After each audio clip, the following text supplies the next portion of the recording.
बाद मैंने UPSC civil service examination का पेपर दिया और मैं उसमें सेलेक्ट हुई 2009 में, और इस प्रकार मैं 2009 बैच की आईएएस ऑफिसर हूँ।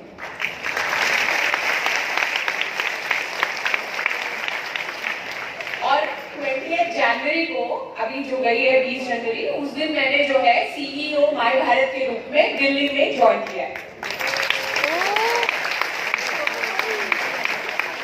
Thank you.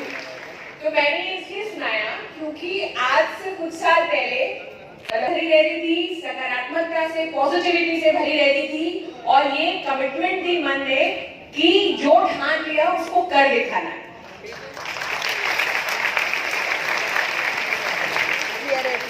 मेरे घर में कोई आईएएस ऑफिसर नहीं है, कोई डॉक्टर नहीं है, तो मैं पहली व्यक्ति हूं जिसने कभी भी कोई फ्लाइट बोर्ड करी।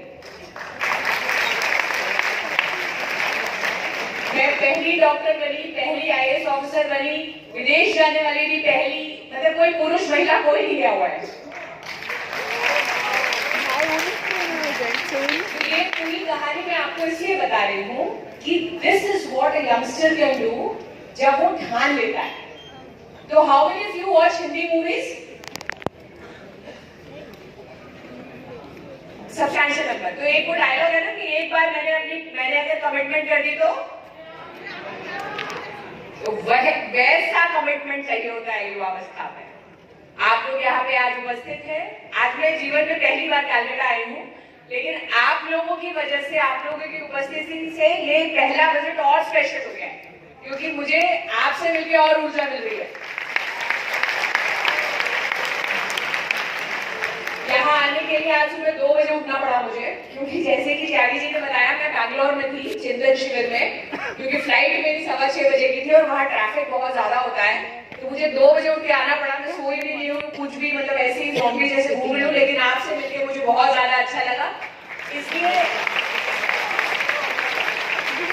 मैं चाहती हूँ कि आज जब आपसे जो भी बात करें, आज जो माननीय मंत्री महोदय, आज हमें 2 केंद्रीय मंत्री महोदयों से मिलने का सौभाग्य मिलेगा, तो मैं चाहती हूँ कि जब भी वो आपसे कुछ पूछे, वो कोई ऐसी बात करे जो आपको अच्छी लगे, तो तालियों की आवाज इतनी तेज होनी चाहिए कि दिल्ली तक जानी चाहिए।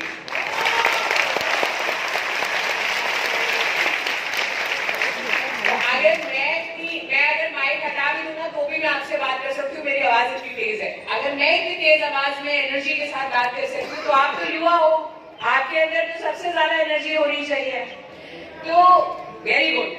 तो एक बार मैं आपको बता देती हूँ कि मेरा युवा भारत क्या है। आप में से कोई ये बताना चाहेगा कि आप कैसे चाहते हैं कि जो इंडिया का यूथ हो वो कैसा होना चाहिए? कोई खड़ा होकर बताना चाहेगा? ठीक है, आपको मैं बताती हूँ कि एक फोटोग्राफर ने एक एक्सपेरिमेंट किया था, ठीक है। उसने लगभग कई हजार फोटोग्राफ्स ली। तो उसने पहले ऐसे कोई व्यक्ति बैठा हुआ था, उसकी फोटोग्राफ ले ली, और उसके बाद उस व्यक्ति को उसने कहा कि आपको पता है आप दुनिया में सबसे सुंदर आदमी हो, या सबसे हैंडसम आदमी हो, सबसे प्रिटी लेडी हो, तो स्माइल करने लग गए। उसके बाद फोटो ली। जब उसने सारी फोटो को कंपेयर किया, तो एक्चुअली मुस्कुराता हुआ इंसान सबसे सुंदर लगा। तो आप लोग सबसे सुंदर लगना चाहते हो कि नहीं? कौन नहीं लगना चाहता? हाथ खड़ा करो। तो दैट इज वाई। अच्छा, ये एक ने हाथ खड़ा किया, मुझे नहीं लगना है, तो दुखी रहना पूरा time. When you are smiling, when you are happy, you radiate positive energy. वो आजकल तुम लोग शब्द बोलते हो ना, वाइब, है ना? पॉजिटिव वाइब के लिए पॉजिटिव रहना बहुत ज्यादा जरूरी है। तो आप लोगों से ये जो दोनों ने बात बोली, बहुत अच्छी बोली। एक ने कहा कि समाज सेवा के लिए तैयार रहना चाहिए भारतीय युवा को, एक ने कहा कि, और उसने ये भी कहा कि पॉजिटिव रहना चाहिए, हैप्पी रहना चाहिए, दूसरे ने कहा